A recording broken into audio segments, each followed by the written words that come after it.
For the first time since last August, Yahya al-Sadiq is returning to his home district of Wad Nubawi in Omdurman. He's come to visit the grave of his friend and neighbor Muawiyah, who is buried in the street in front of his home. He died when he couldn't find medication for his illness during fighting between the paramilitary rapid support forces and the Sudanese army. There was no way to reach the cemetery.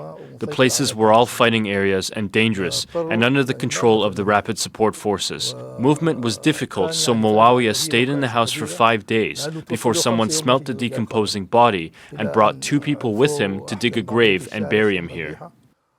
Bullet holes on buildings in Wad Nubawi show signs of fighting, with the marks of artillery shells that landed on them. Amidst the ruins, images of lives destroyed. The army and the RSF have been fighting since last April.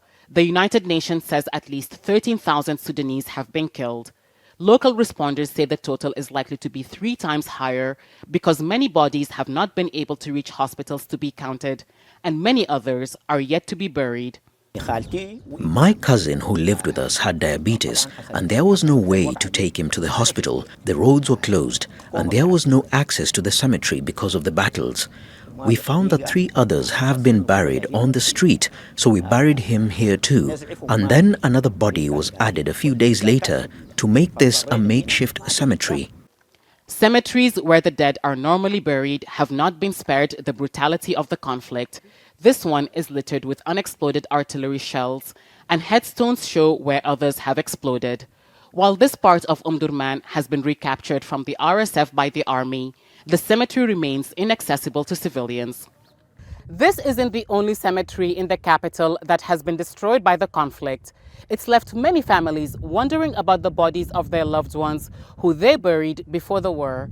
It also means as fighting continues, many of Sudan's dead won't get a proper final resting place.